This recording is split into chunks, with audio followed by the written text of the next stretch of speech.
ব্যবসায় বড় হয় না, অর্থে মানুষ সুখী হয় না। সুখ আল্লাহর হাতে। আল্লাহ পাক যাকে সুখী বানাবেন, আল্লাহ পাক যাকে ধনী বানাবেন, আল্লাহ পাক যাকে শান্তি দান করবেন, সেই শান্তি পাবে।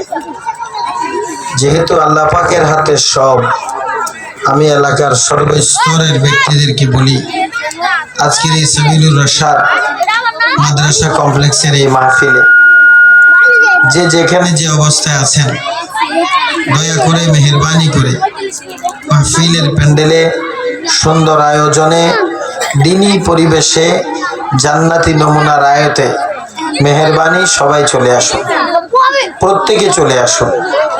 আল্লাহ পাকের অসংখ্য রহমতের ফেরেশতা এই মাঠ ঘিরে বসে আছে। আল্লাহ পাকের অসংখ্য ফেরেশতা রিপোর্ট করতেছে যে আপনারা এই জান্নাতি ময়দানকে কতটুকু গ্রহণ করেছেন। এজন্য দয়া করে প্রত্যেকের কাছে আমি উদারত আহ্বান জানাচ্ছি, এলাকার মুরব্বী যারা আছেন, দুনিয়া কামাইতে পারবেন, জমিনের রহমত আপনার হাতে না। ফসল বনাইতে পারবেন, ফসল উঠাবে কিন্তু আল্লাহ। দোকান খুলতে পারবেন, কাস্টমারও আসবে, টাকাও জমবে, শান্তি দিবে আল্লাহ। বিবাহ করতে পারবেন, এটা আপনার হাতে। মনে রাখবেন, সন্তান আল্লাহর হাতে, সফলতা আল্লাহর হাতে। আল্লাহ পাক মূল বিষয়টা আল্লাহর হাতে রেখে দিয়েছেন। এই জন্য আল্লাহর সাথে সম্পর্ক করি, আল্লাহকে না রাগাই, আল্লাহকে না রাগাই, আল্লাহর গুসা না উঠাই। আমি এলাকার সর্বস্তরের প্রত্যেককে বলবো, মাহফিলের প্যান্ডেলে আসুন, মাহফিলের সৌন্দর্য গ্রহণ করুন। আল্লাহ পাক আমাদের সকলকে খুব কবুল করেন। কোরআনে মাজিদের যে আয়াতে কারিমা আমরা তেলাওয়াত করছি, আল্লাহ রাব্বে কারীম আমাদেরকে বলেন, দুনিয়ার মধ্যে অসংখ্য মাখলুক আমি তৈরি করেছি, ওই মাখলুকগুলোর মধ্যে মানুষ হলো মর্যাদায় সেরা।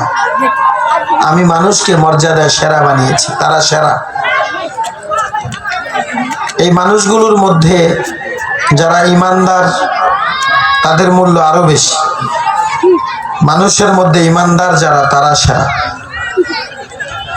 ইমানদারদের মধ্যে আবার যারা ইলমওয়ালা, যারা আল্লাহর কোরআনের ইলম শিখেছেন, আল্লাহ পাকের ইলম, এই নিয়ামত যারা ধারণ করেছেন, তাদের মূল্য সবচাইতে বেশি। তাদের মূল্য সবচাইতে বেশি। নবীজি আমাদেরকে পরামর্শ দেন, উম্মত, পারলে তুমি আলেম হয়ে যাও। কোন আলিমান, তুমি যদি পারো সর্বোত্তম তুমি আলেম হয়ে যাও। যদি আলেম হতে পারো, নিশ্চিত তুমি জান্নাতে চলে যাবে। যদি আলেম হতে পারো, একান্ত যদি আলেম হওয়ার সুযোগ না হয়, তাহলে কমপক্ষে মুতাআল্লিমান, তুমি আলেমের ছাত্র হও। একখানা কায়দা বুগলে নিয়া, একখানা কোরআন বুকে নিয়ে তুমি আলেমের ছাত্র হও, তাও আঁচল ধরে জান্নাতে যেতে পারবা। বলে, ইয়া রাসূলুল্লাহ, ইয়া হাবিবাল্লাহ সাল্লাল্লাহু আলাইহি সাল্লাম, আমরা তো ব্যবসা বাণিজ্য চাষাবাদে ব্যস্ত, ছাত্র হওয়ার সময় আমাদের নাই। তো নবী বলেন, কমপক্ষে মুঈনান, আলেমদের যে সমস্ত মিশন আছে এদের পাশে থেকে সহযোগিতা করিও, তাও আঁচল ধরে জান্নাতে যেতে পারবা। বলে, হুজুর আমি তো গরিব মানুষ, ওরকম অর্থ আমার নাই। আল্লাহ রসুল বলেন, তাও যদি না থাকে, আও মুহিব্বান, কমপক্ষে আলেমদেরকে কাছে থেকে ভালোবাসিও, তাও আঁচল ধরে জান্নাতে যেতে পারবে। কত রাস্তা আল্লাহ পাক, আল্লাহর নবী আমাদেরকে দিয়েছেন। আমরা বুঝি না, আমাদের নবী, আমাদের নেতা, আমাদের সরদার, আমাদের পিতা, আমাদের মুরব্বী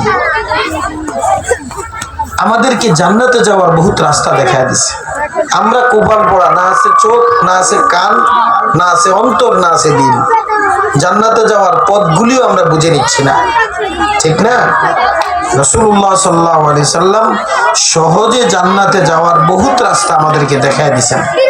এরকম জান্নাতে যাওয়ার সূক্ষ্ম, সহজ, নিশ্চিত একটা রাস্তার নাম আলেম হওয়া অথবা আলেমদের সাথে লেগে থাকা। কি বলছি বলেন? আলেম হওয়া নয়তো আলেমের সাথে লেগে থাকা। আমার যদি একটু তৌফিক থাকতো আমি তোমাকে এখন উঠে দিয়া আমি এই মুহূর্তে মাইক আনতাম। এটা কোনো কথা একটা মাহফিলে?